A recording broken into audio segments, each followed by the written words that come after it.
that are running right now on the TV ads. So I wanted to give each of you a chance to respond to ads that are against you. And I want to start with you, Mr. McCready.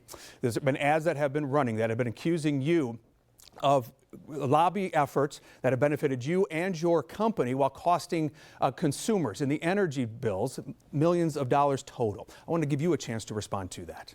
Well, let me first of all start by thanking the viewers for tuning in tonight to this really important debate and this really important election. Let me thank Jamie, Christine, and Jim for hosting and moderating tonight.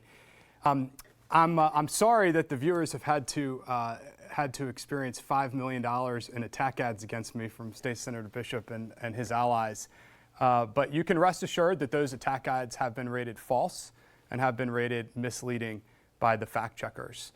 You can rest assured that I've had the absolute highest ethics and integrity in my business practices. And in fact, I'm very proud that after I came home from Iraq, came home to North Carolina, I started a business with a fellow Marine that helped build 36 solar farms all across North Carolina that put 700 North Carolinians to work in good paying jobs.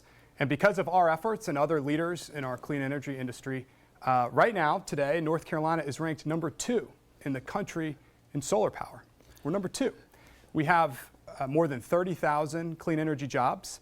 And if I have the honor of serving you in Congress, one of my goals is to take our 30,000 clean energy jobs, take that to 100,000 clean energy jobs by working with Republicans and Democrats to do it just like we did here in North Carolina. Mr. McCready, thank you. Senator Bishop, ads running against you criticize a vote you took on a bill aimed to lower prescription drug prices. How do you respond to that ad? You know, that's the one where the anti-gag rule for pharmacies, that pharmacy benefit managers can't impose that. And it's a good example, unfortunately, of a problem in this campaign, which is, although we've challenged Dan to have a debate in every county so that voters can hear from us as often and as completely as possible, he's relied on the attack ads that you just described, and they've been dishonest. What Mr. McCready knows is that I voted for the companion bill to that very bill, voted against that one for procedural reasons, which he's heard. But what he's done is, instead of having a debate about that in detail, he's run that ad to the tune of millions of dollars in order to tell voters something that's not true.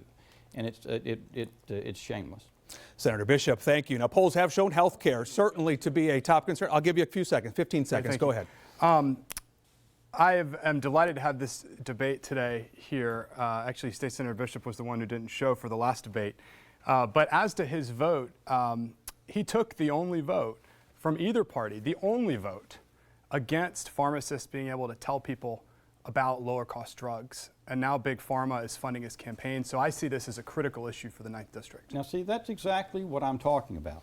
You know that I voted for the companion bill, so you've reiterated again after having been called out, and you've just ignored that fact. And you just added another falsehood, which you said that I'm supported by pharma. There was a fact check on that very claim, and they said you have received tens of thousands of dollars in donations from executives of Big Pharma, and I've received none. Moreover, you and your wife sold $300,000 worth of Big Pharma stocks and benefited from the very price gouging that you have complained about in attacking Big Pharma. Senator Bishop, I'm going to ask you to hold right there because we want to continue this health care conversation in a more substantive way. So I want to bring in right now our Jim Morrow from the Charlotte Observer, because obviously this is a key issue for so many voters, the cost of health care today. Yeah, thank you. Good evening and welcome. As you know, a lot of people are concerned about health care. With the future of the Affordable Care Act in court right now and its future uncertain, how would you guarantee the millions of Americans currently enrolled in Obamacare that they would have continued access to affordable health care? Mr. McCready, 2 minutes. Well, let me start by just addressing a claim that was made against my wife, just so folks can rest assured of what actually happened. When her father died, he left her some pharmaceutical stock, which, when I felt this calling to run for office, we sold so that the voters would have no question about my interest in standing up to Big Pharma. On the other hand, there is one person on this stage tonight who is bought and sold by Big Pharma, and he's sitting to my left. State Senator Bishop refused to even read the bill that would let pharmacists tell people about lower cost drugs, even though it was shorter than green eggs and ham. He took one of 10 votes from either party against a bipartisan bill that would stop insurance companies from hiking prices on life-saving cancer treatments from people.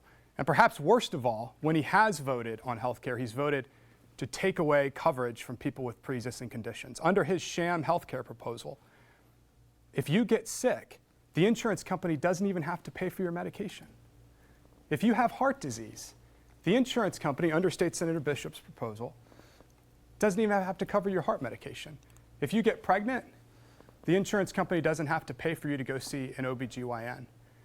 I know how much people are struggling with healthcare costs. I've conducted 25 town halls all across the 8 counties in this district on healthcare and on education. I've released a comprehensive 20-page healthcare plan. For those that would like to see it, it's on my website. It's a great plan. I'm really proud of it. You can go to danmccready.com and go to the issues page, and it's right there up top. And the beauty is every single one of the proposals in my plan are nonpartisan. They're all ideas to bring down the cost of healthcare and protect people with pre-existing conditions, and work with Republicans and Democrats to do it. But I will stand up, make no mistake, to the big pharmaceutical and big insurance companies, unlike my opponent. Mr. McCready, thank you. Senator Bishop. There you go again. You've said that you've made reference to the same bill without addressing the companion vote in favor, and you've failed to explain the procedural reasons that led to that no vote, because you don't want people to know the full story. You just want to keep repeating that. And then you've talked about another bill, a bill that you say was to require insurance companies to maintain equality of treatment for cancer treatments. But you know what, Dan? That was a big pharma bill. Big Pharma wanted that to be done because they wanted the insurance companies not to be able to negotiate price with them over those cancer drugs. And then the last one may be the most egregious of all. You say that we've done something to take away coverage. No, just Sunday, the governor allowed to become law my bill to allow to expand the use of association health plans in North Carolina. You said that that bill would not cover pre-existing conditions. It's simply a lie. The reason that 31 Democrats voted in favor of that legislation, the reason the governor allowed it to become law is he knew he would be overridden if he vetoed it. And what it does is it allows employees of small businesses and the self-employed to receive lower cost health care and premiums for exactly the reason, Jim, that you made reference to in your question, which he hadn't really answered, which is the ACA disaster for people who are not subsidized. They have unaffordable premiums, unaffordable deductibles, and unaffordable out-of-pocket copays. And this bill allows small businesses to band together into a large group plan of high-quality insurance. It was supported across the board by trade groups and industry groups, and it was supported by 31 Democrats. Guess who opposes it? Dan McCready.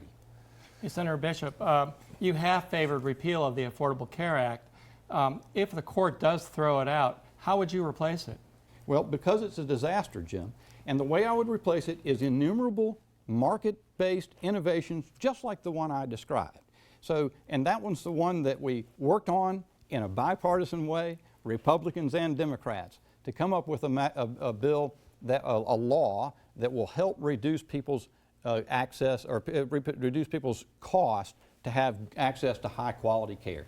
So there's no way to list them all in the course of a minute's answer or so, but there are many ways in which you can use the power of the market, not price fixing, as Dan McCready suggests he wants to do, in order to make health care cost less and be more effective for Senator people. Bishop, thank you. Dan McCready.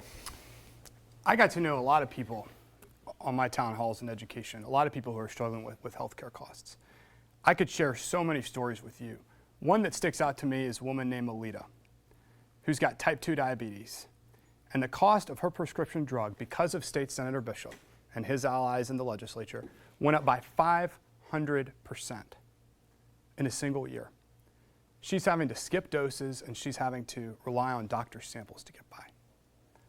So many people across North Carolina are struggling because of State Senator Bishop's allegiance to the big pharmaceutical companies and the big insurance companies. His blocking of Medicaid expansion, as the chair of the Healthcare Committee in the State Senate, his blocking of Medicaid expansion is sending our tax dollars that we're already paying to other states. We're already paying it, but by blocking it, he sends it to California, he sends it to Massachusetts, he sends it all across this country, everywhere except the people who need it in North Carolina.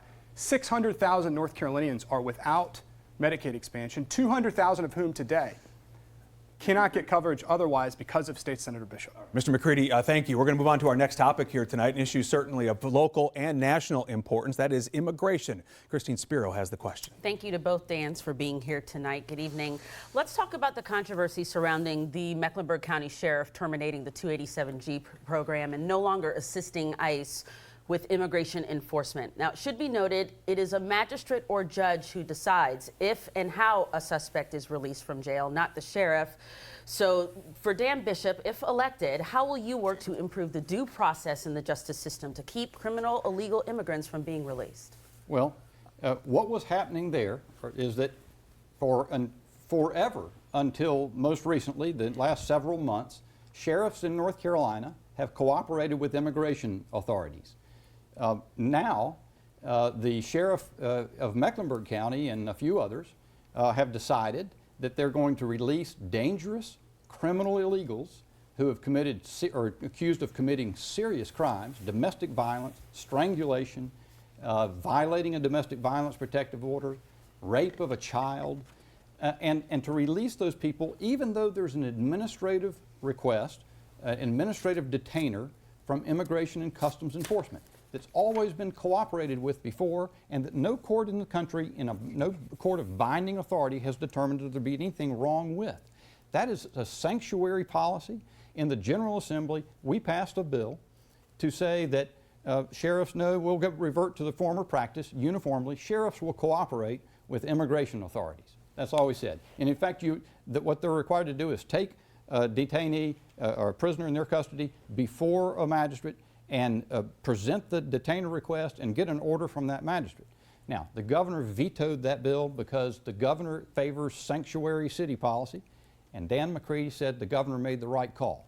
Wrong, Dan. Mr. McCready. Well, look, violent criminals belong in jail. Violent criminals absolutely belong in jail. A lot of people are saying that State Senator Bishop's playing partisan politics by attacking our law enforcement is enabling violent criminals to put North Carolina families at risk, and I have to say I agree. I think it is absolutely wrong that State Senator Bishop is going to play his partisan political games with our safety and with law enforcement. Look, I started out in the Marine Corps. While State Senator Bishop was a lawyer beginning his political career, I was serving overseas in the Marine Corps, where I led a platoon in Iraq. And we came from all over this country in my platoon. I had 65 Marines. We came from all over this country. We never cared about where you came from or the color of your skin or who your parents were. We certainly didn't care about whether you're Republican or a Democrat. And this campaign is about bringing people together and working together to actually fix the problems that people are struggling with, like immigration. So no, I don't think it's right that State Senator Bishop would attack our law enforcement and put us at risk. If I have the honor of serving in Congress, I will work on a comprehensive and a bipartisan immigration reform in Washington, because unlike pointing the fingers at the sheriffs, I point the fingers at the Congress. They've known what to do for decades on immigration, and they failed. Why? Because of the same old partisan politics. Republicans and Democrats go in their camps. They won't sit down together. They won't work together.